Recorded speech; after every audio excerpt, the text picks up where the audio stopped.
Okay, good evening everyone. Welcome to the BAFTA session on special visual effects.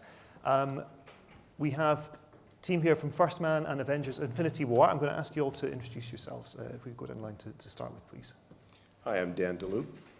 I'm Kelly Port. I'm Tristan Myles. JD Schwalm. Ian Hunter. And so this is Infinity War, and this is First Man. Yeah, that's right. Tristan, myself, Ian, First Man. Congratulations on these two films. I want to ask you to, because the field of visual effects is so enormous, if you could just briefly describe to us what each of your responsibilities were, like the absolute core of your roles on these two films were. Well, my role was I worked directly on show side, so you get the idea that there's people that work for the production, depending on the size of the show, there's a supervisor that works for production and then works with the other visual effects houses that are on the show. So initially I'll be in at the early stages when they're working on the script, kind of figuring out what the movie needs, how we might handle the different effects, and then work with the production, but then also look at casting the different visual effects houses in terms of what they're best at, in terms of what they could bring to the film. I would be working for one of those visual effects houses, Digital Domain. So there's like 14 on Infinity War, so it was an enormously huge film. 97% of the film was visual effects. So we would, our particular focus was on creating the character of Thanos, and who ended up having about an hour of screen time, so it was critical. And so that was kind of our focus, and all 10 scenes that he was taking place in required additional characters, environments, and things like that. So that's what we were responsible for, and we would feed that, the creative shots back and forth between Dan and Marvel and the directors. That's how that works. So I worked at DeLeeuw Vancouver, looking after the digital effects. I was the DFX supervisor. And the big thing on this show was getting the content ready for the big LED screen that they had on the sound stages, making sure all that stuff was ready for the shoot, because without it there was no shoot. And then into post, finishing off the other visual effects as normal. I was in charge of the special mechanical effects on that film, so we do all the live action stuff in front of the camera, and on First Man we tried to do as much as we could on film. Tristan supplied all the content that was played on the big LED screen, and then we had our big giant computerized machines running in front of them in real time with the director controlling their movements. And I'm Ian Hunter again, was in charge of the miniature effects for First Man. And like Tristan had said, a lot of the effects for First Man were done sort of up front. Our director, Damien Chazelle, wanted to really get as much in camera as he could. So between the miniature work and JD's live action work, we would do what we could in front of camera with Tristan's material behind us. And then ultimately, that material would then go back to Tristan and he would do the finish work on it. So it was always a case of us moving around in a circle to provide each other with material to finish the film. I think the challenges on both of these films are incredibly different, and I want to start, Kelly, by discussing Thanos, because that character was established in Marvel films years and years and years ago, and has undergone a number of revisions over time. And so what were the Russos sort of looking to do with Thanos this time that hadn't been possible in those cameo appearances, those allusions that were in the post-credit scenes previously? I'll start it off, and I think Dan is probably better to answer that than I am. But I would say that as the character was introduced in previous films, technology was at a level where we put it out there as good as it could be. But over the last few years, technology, especially in the area of capturing facial performance, has increased dramatically, and we created technology on this particular show that hadn't been used before, and did a proof of concept test, and that got to the Marvel executives, to the directors, and to Josh Brolin, who played Thanos, and seeing the nuances of his performance, being able to come through with that technology, I think really changed the film. But I think Dan probably has a good follow-up for that. Yeah, well, it's something that we, this is the first time Josh Brolin was really integrated into the process. He had provided the voice before, but when we started out, we took the, when we first kind of started revamping the design, based on the script, we knew, the types of things that character would have to carry in terms of the story. And so we took the original sculpt and then started incorporating more of Josh Brolin's face into the design of Thanos, because getting the higher level of detail and bringing it closer to Josh would actually let that performance come through more.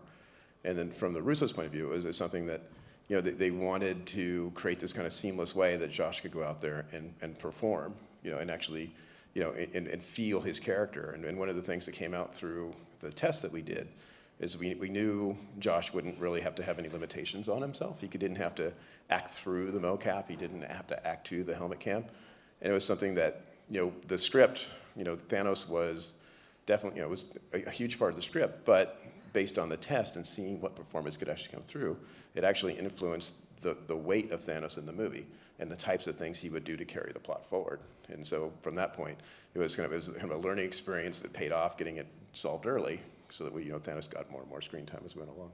And what was the nature of the technological breakthrough for getting that extra detail? Because, he is effectively, if you're going to put a finger on one character in that film who's the protagonist, it's probably more him than anyone else, even though he's the villain of the piece. And that was the shift in the script. It was something that he started carrying. He became the, this kind of strange relationship with his daughter. He became the driving force of the movie, carrying the plot to the end.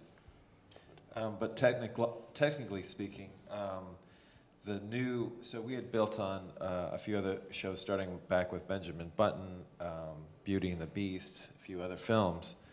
And I think the biggest change, what happened was, before, like for example in Beauty and the Beast, you could capture a high resolution face, but often the actor had to sit in a very sterile, weird environment with an array of cameras, and those things would take the surface detail, and then that would be applied later. What we were able to do on this particular show was have a generic helmet cam with 2 HD cameras, regular face dots for tracking the face. Very low resolution, but that low resolution tracking information can go into a system that has enabled some proprietary machine learning techniques, some artificial intelligence type stuff. And it would, based on a big data set of how that particular human being's face moves, in this case Josh Brolin, and it's not warping the image, it's not warping the geometry or anything like that. It says, okay, if this low resolution face is doing this based on his helmet camera performance, then this is what his face would be doing in a high resolution way. And that's ended up being a much higher resolution than had we just sat him down in a chair and done it that way. But the added benefit was that he's now acting with his other actors, which gives a huge boost in performance.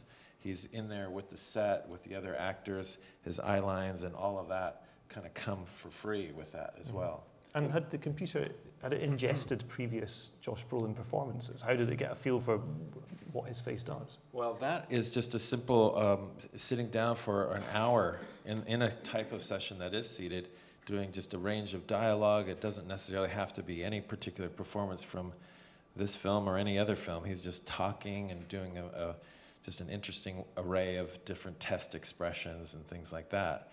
And once you kind of figure that out, after a while, it's like, okay, well, this is pretty much how this face moves. So now when you actually have a performance, it says, okay, well, if he's doing that, then he's probably doing this. Ian, to go back to a point that you made earlier about this idea that Damien Chazelle on First Man wanted to capture as much as possible in camera. Now, clearly, these kind of techniques in Avengers are just, they're going to be inaccessible in that sense. So did it restrict your craft at all, or was it actually having those boundaries, was that beneficial? Did it push you to kind of work out new solutions? I don't know if restrictions are the right terminology. I mean, what happened on First Man was that Damien so much wanted this to feel like a documentary story.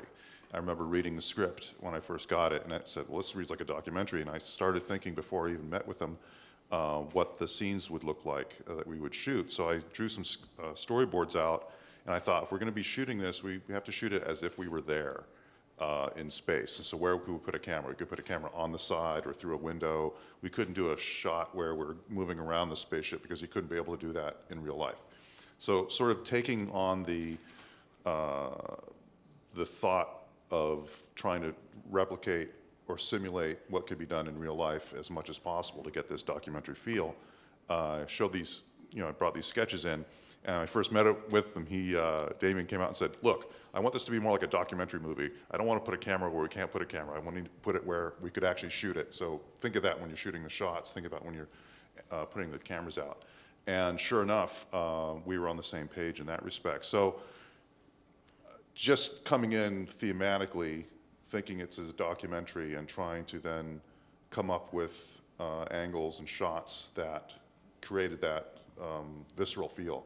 And he wanted to get the audience to feel in their gut the same thing that Neil Armstrong and Buzz Aldrin were feeling. And I think that was the strongest thing we took away from Damien's input was that directive to get the visceral, emotional impact from that footage. Yeah, and I think one thing that added to that was typically the visual effects are done after the film is completed.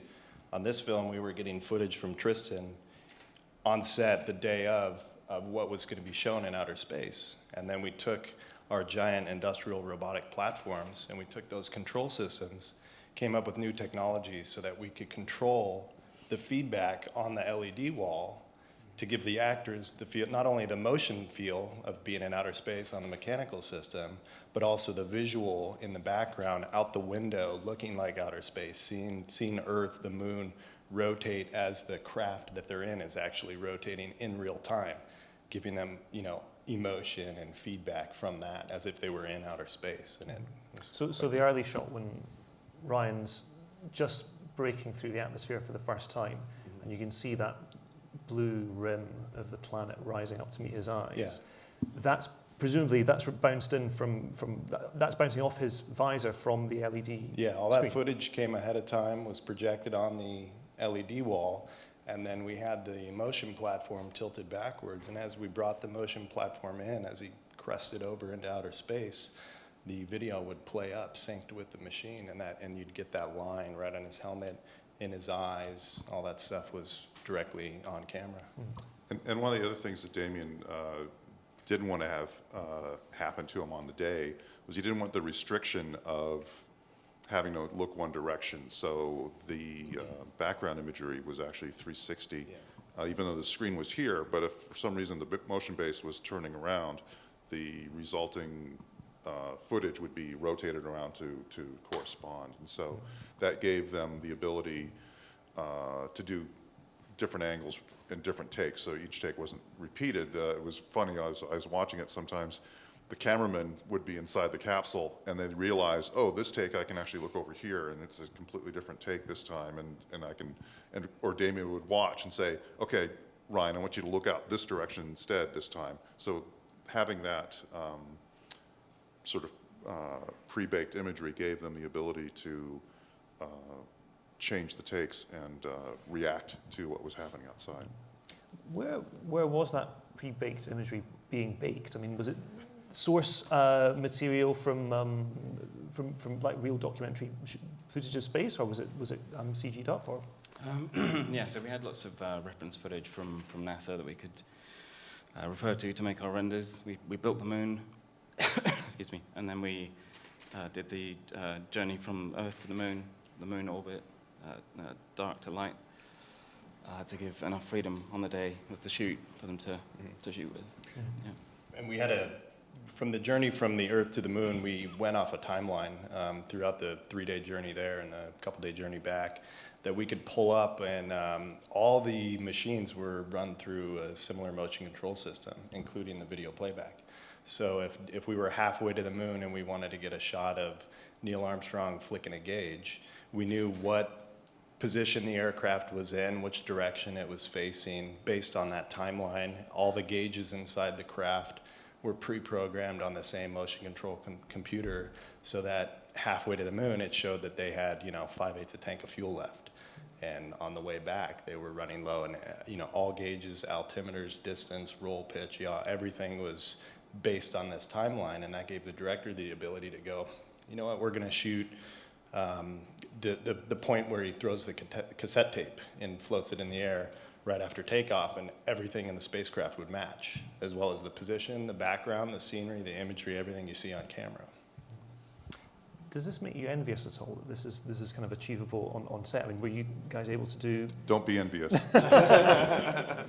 But were you able to do much at all with the cast, or is it the vast majority of your work comes in post? Yeah, no, I think it's. I mean, it's something that, with the directors really are the champions of how they want to shoot the movie, right? So, I mean, with First Man, it was they wanted that documentary style, which was amazing, and I think for us it was, for us, on set, it was about capturing Josh's performance on set. And so, what the director's championed on that is that we would, instead of doing the motion capture, which involves, multiple cameras in a volume that can see, kind of dots on a character's outfit, instead of that doing separately from production and filming, we actually shot it while we were shooting, right? So you actually had Josh Brolin on set with the actors performing. And so, and what that involves, since Thanos is like 8 feet tall, we would have to compensate for that on set. So sometimes we would have the backpack with the little face, 3 feet above Josh Brolin's natural height. Or a lot of times we would push for bringing out little decks that Josh could stand on. And so the actors would look into each other's eyes. And it was kind of invariably in post, because sometimes we'd have to do some things in the volume, but everything that we shot on set, everything we fought for to shoot on set, was always better, because the actors could listen to Josh, right? It's about listening to the other actor, and Josh could perform with them. And then you got these little fun little interactions as well, where Josh would, because he was so big and because he was this godlike figure, he would just start like touching the different characters' heads as if almost they were pets. And so his daughter, he'd be kind of gentle, and with Robert Downey Jr., where he's fighting at the end, he just palms him, and his head was his entire hand. And it's something that came across is because we actually, and the directors and visual effects fought for that. There's organic magic that happens on set that I think we always want to strive for, and not just do in post.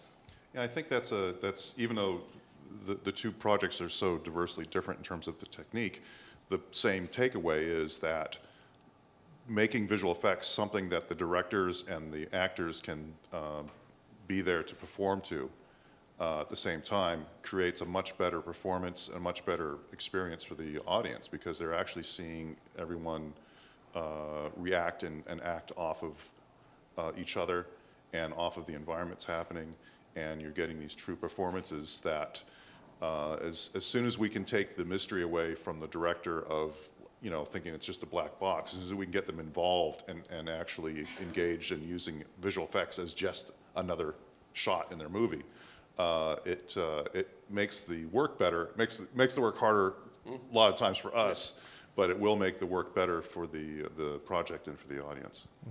The pre-calls become pretty insane, because you're setting up hours before everyone else shows up.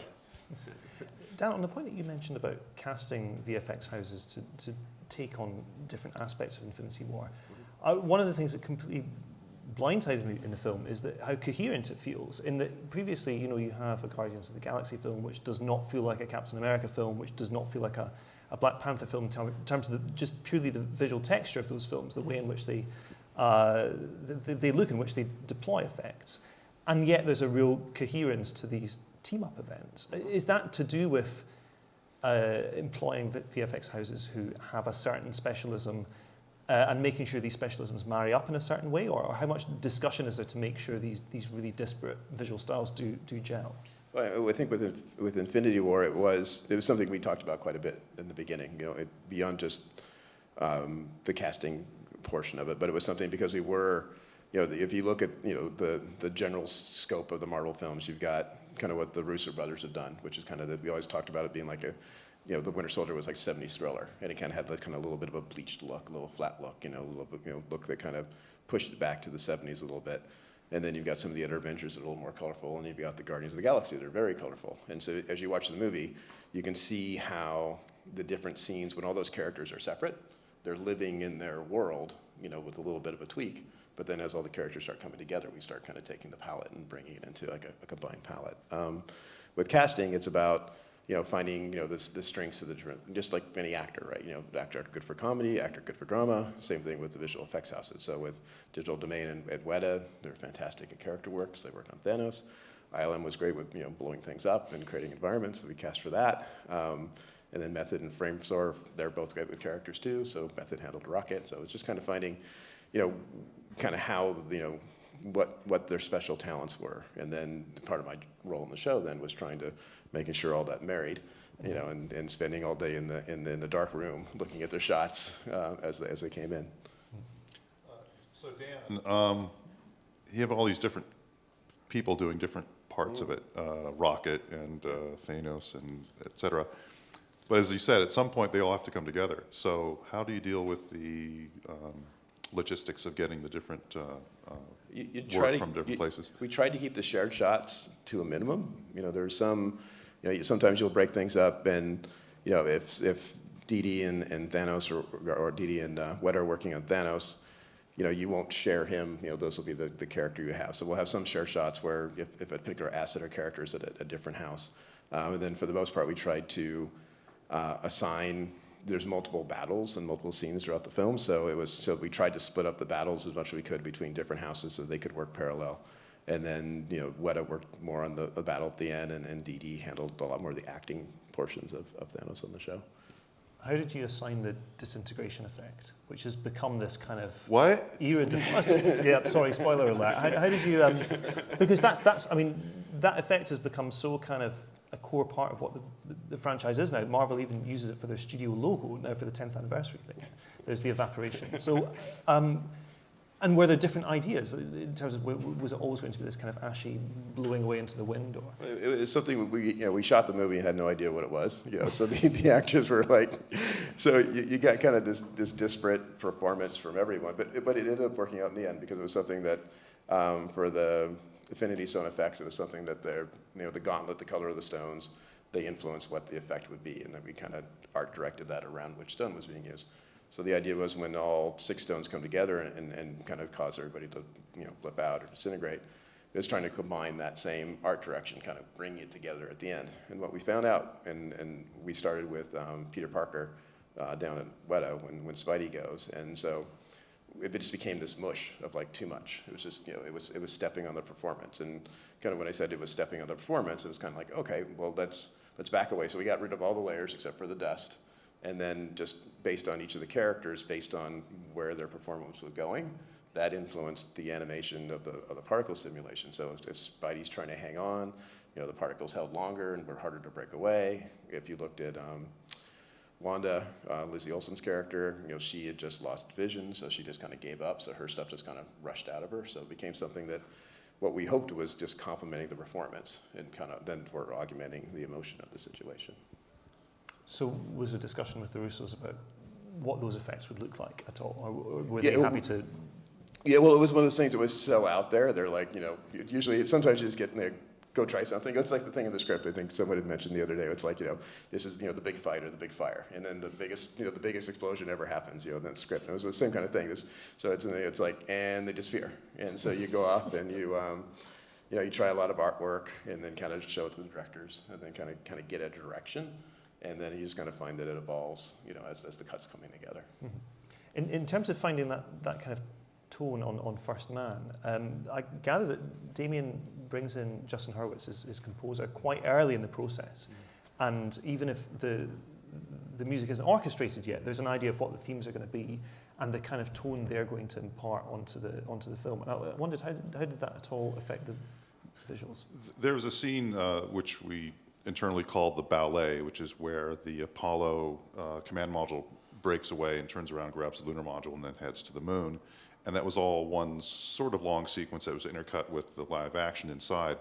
And when we got to the point of filming that, Damien had already cut that scene together. He'd used some found footage for placeholders, and then he had the live action sort of placeholders there. And he already had Justin's music added to it. So it was all paced already at that point, what he wanted to see.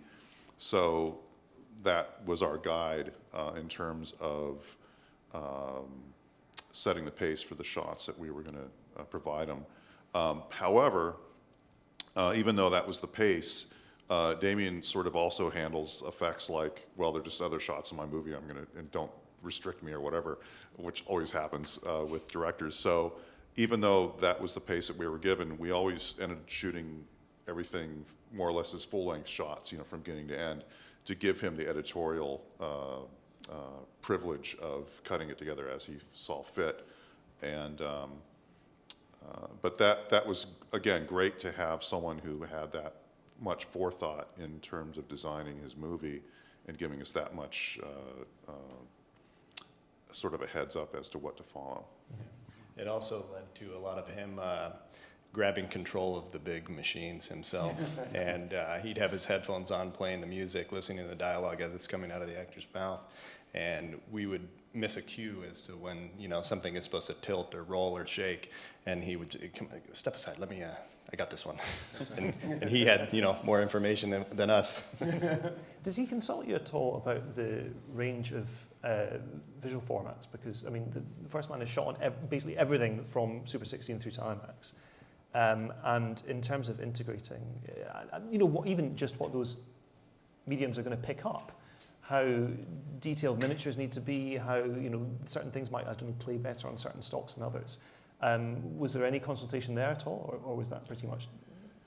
Yeah, I don't know if there was like a hard and fast rule in terms of the format. The intimate close-up dialogue scenes with the actors, that was shot on 16.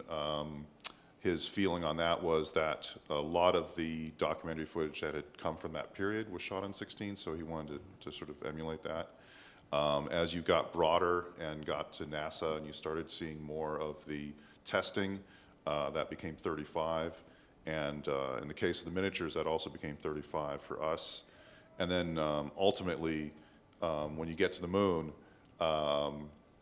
that's where the big switch occurs. From inside the capsule, which is still 35, as soon as you go out the door, it switches over to 70.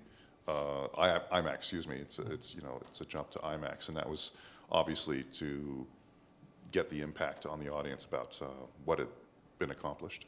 It was his way of, I don't want to speak on his behalf, but just showing the success of the space program, and starting out at this 16 millimeter, and as they got closer and closer to the moon, the format got bigger and bigger and bigger. And then when they finally got to the moon and the door opens up and you get sucked out, you're in this IMAX environment and the screen's giant and you feel as if you made it with them. Mm-hmm. He's described it as being like the Wizard of Oz moment with Dorothy emerging from the farmhouse, that's crash landed into full color, to have that same kind of transition. I was just talking to someone, a guy named Mark Weingartner, who's a fantastic DP and shoots a lot of 70 millimeter. But when he was growing up, he only had a black and white TV, so he never knew that the Wizard of Oz goes to color all these years. Just an aside. In terms of the moon landing sequence itself, it's clearly for the audience know how it ends, right? So there's no kind of tension there in the narrative, and yet the tension in the moment is incredibly visceral. And how did effects play into that? I think the idea of showing, everybody knows Neil Armstrong landed on the moon and Buzz Aldrin followed him out the door. But there was a lot of buildup that got there, and there was a lot of fear and danger that led to that point. And these guys were literally just kind of flying on the seat of their pants there. And the idea of the movie was to give everybody the opportunity to really see that, and show them that, they had things go wrong and not everything was perfect. And I think by just portraying that on film was enough in our minds to give the audience the feel that they had never felt before. Mm-hmm. Yeah, the takes for from once they start to, they leave the command module and they're taking the lunar module down to the surface and they actually do the landing. I think it was like an 11-minute take, and it's all to the second what had happened. And a lot of people, you said, know the success. They don't realize that this landing spot that we were supposed to go to was too dangerous and they couldn't land. And Neil decided on the spot to go somewhere else and was running out of fuel, and all that was all true. And, it almost ended in a disaster. So the fact that it was successful is, it may have not have been. So that Yeah, was, that was nothing pretty nothing was automated for them. They were pilots out there on the millions of miles away from Earth on the moon, and they did have to make a game time decision. They were running out of fuel. They only had so many seconds left, and their landing spot that they had trained their entire career for was no good, and they had to pick a new spot in about 15 seconds.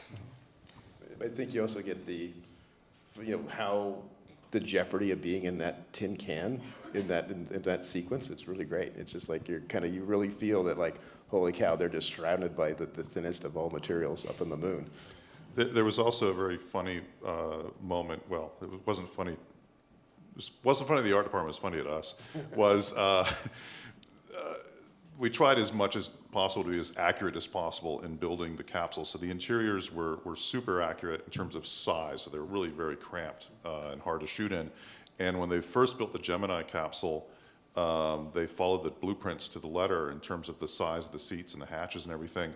Well, it turns out that astronauts are generally about 5'8" or so. Much smaller. Yeah, not 6'2". So when Ryan first got into the first capsule, his head was sticking out. He could not fit. So anyway, that's how much effort we made to be accurate.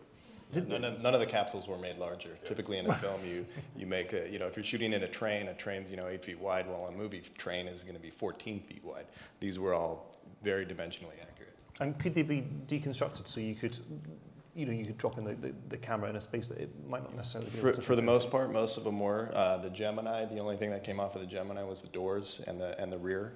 The Apollo came apart in multiple pieces. And then the LEM was a fixed unit. It didn't have wild panels. And there was not a lot of shots that called for it. They wanted to climb in there, be there with the actors, and float around with them. Mm-hmm. Two of you have worked on Interstellar, right? Did that, because obviously Christopher Nolan as well has been this pioneer of shooting as much in camera as possible. Did having worked on that film, were there any tips or tricks or techniques you were able to carry over to First Man? A couple, as far as the miniatures were concerned, one of the things that happened was in traditional motion control photography, you might shoot, let's say, the beauty element, which is like the well-lit part, and then you might shoot a fill light, and you might shoot the practical lights separately, et cetera, and build up your image from multiple elements. And when we shot Interstellar, Christopher Nolan asked us to shoot everything together. And the reason for that was he wanted that documentary feel again, and he didn't want to have the image altered in post. He wanted to get as much as he could right from the beginning. So we kind of used a little bit of that approach when we shot the miniatures for First Man, handing Tristan as many shots that were almost put together with everything baked in. And then CG-wise, we had some LED screens on Interstellar as well, but they were smaller scale. But we knew that at the beginning of the show, before the shoot began, we'd have to have quite a bit of time to get that stuff ready. Turns out you always need more time. There still wasn't quite enough, but we got it done in the end. But I guess the screen was much bigger. What's the resolution of one of the panels? I can't remember the actual full resolution of that one, but it went pretty high. It was 60 foot by 35 foot, I believe. Wow. And you're really basically getting photoreal reproduction of 4K it. or above, yeah.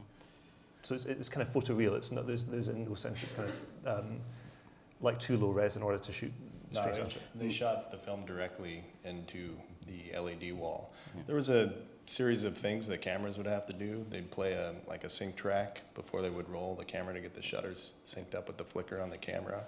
It was just this weird black and white flash that they would play back and forth. Made everybody dizzy, and then the cameras would start going, but yeah.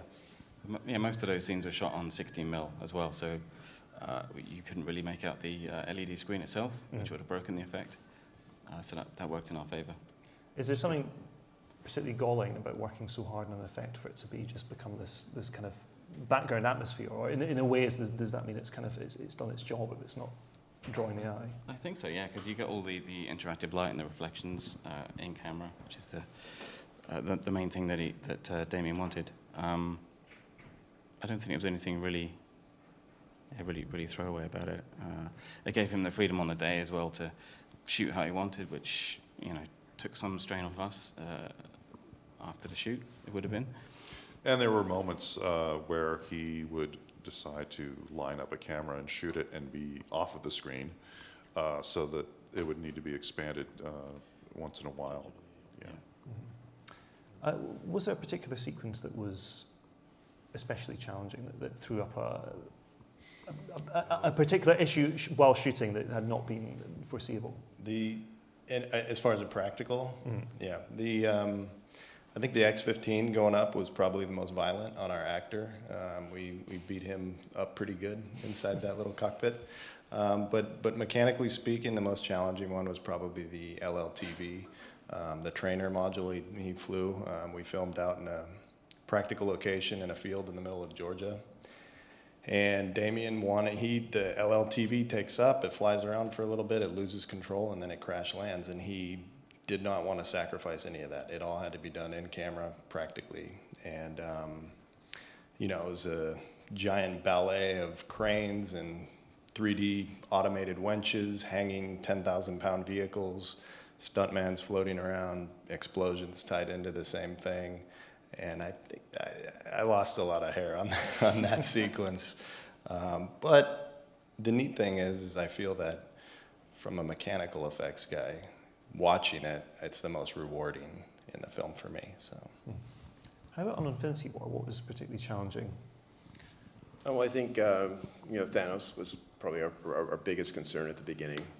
So much of the digital domain and what worked on him simultaneously. It was something that, we kind of said early on, if Thanos didn't work, the movie didn't work, in a way. And so, once we had conquered that, then it was, kind of getting that through with the film. The film itself is, there's 2,600 visual effects shots out of 2,700 shots in the movie.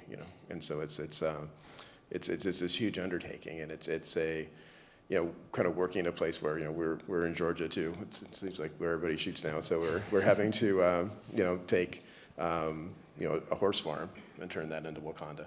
We had to take just some smaller stages. It seems like the stages themselves are getting a little smaller, so we have to extend them, off and kind of, do these giant battles. So, it gets to the point where the scale and the scope is kind of like your biggest challenge, your biggest enemy in terms of like trying to get the show done and get it done with the amount of time that you have. Yeah, I concur. It's so many characters, so many different environments, getting them all to work across the whole film together. It is fun, though, collaborating, for example, with Weta. We would get originally from Marvel's visualization development group, Ryan Meinerding, give us a sculpture.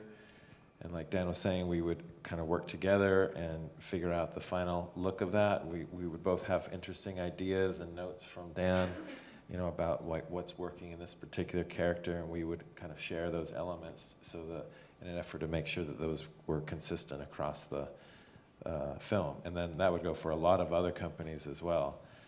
Whether it's a particular environment, sharing shots or sharing assets between, because it wasn't just like we would just do Proxima Midnight, that she would appear in other sequences that we weren't doing at all, but we needed to make sure that they looked consistent, and so that was a big effort.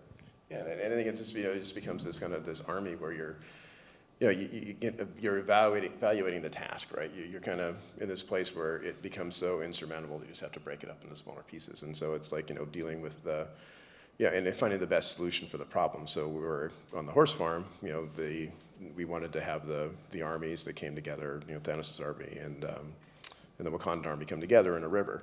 And so what's the best way to solve that? So then practical effects, special effects built a river. And so they just basically went in and just kind of cut the shape of the river, put like sump pumps in. So we ended up having like a 300-foot river, heated because the actors are going in it, and kind of driving into it. And then you got to get into post, and you kind of, post is kind of, at least kind of for our movies, is where they're really made. You come in and go in, and the editor will cut it all together, and you'll start putting post-viz in. So previs will kind of give us the idea of what we want to shoot, and then post-viz will come in and kind of put what the effects will go through. So we really have this template when we get into post-production in terms of how the movie will work, and then that template will then go out to the different visual effects houses.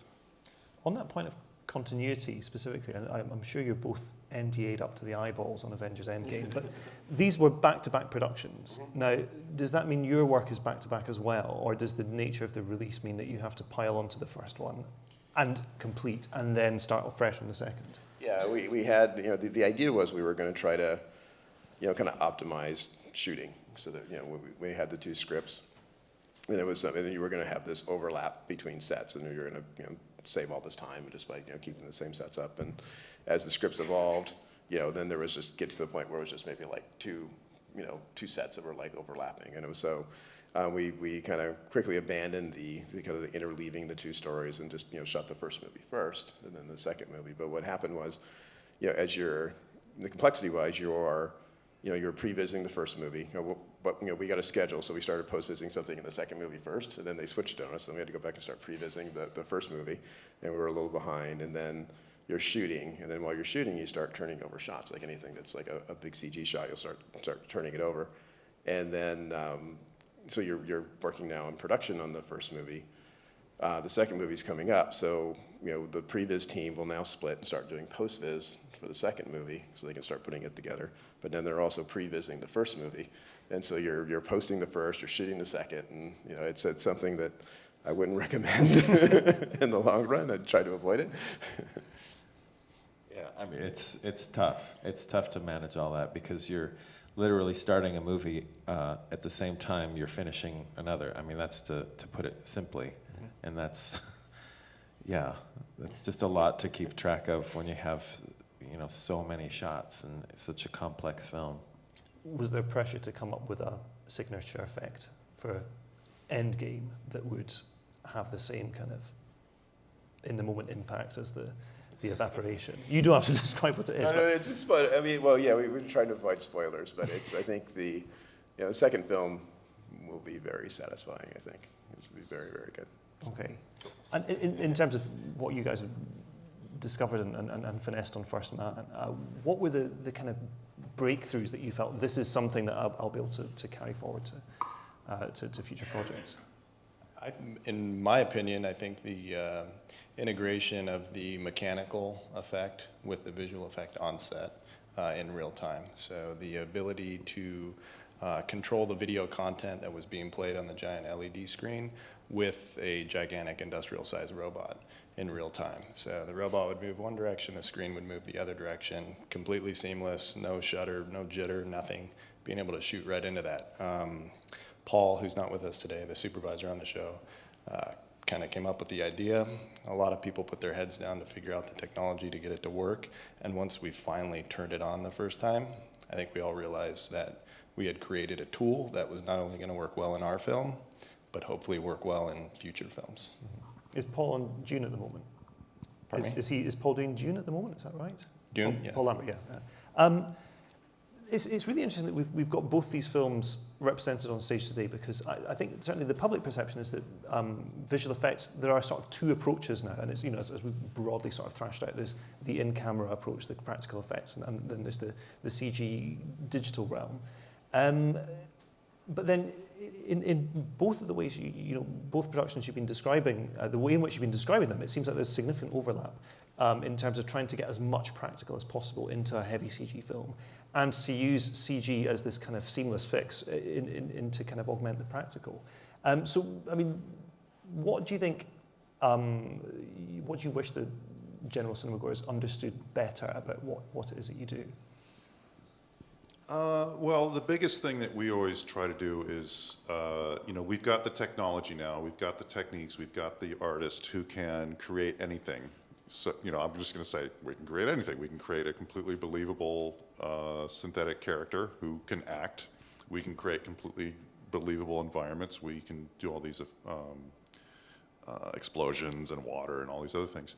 So right now, it's the point where it's no longer about who's got the best technology. It's about let's use that to tell stories, and let's apply that to whatever stories out there. Film itself is a special effect. It's actually still images that we're being told to believe are moving images. And so I think for visual effects, it's getting the idea out to the audience that we're the storytellers also, we're the filmmakers also, and that we can be used to expand on the storytelling, expand on the character, expand, Thanos, the ability to use him on set. Now we can actually change the way we shoot the movie and where he is, and in our case, we could point the camera wherever we wanted to. So having that impact on the filmmaking process, we're no longer the redheaded stepchild at the kids' table. Now we're hopefully now at the adult table and contributing.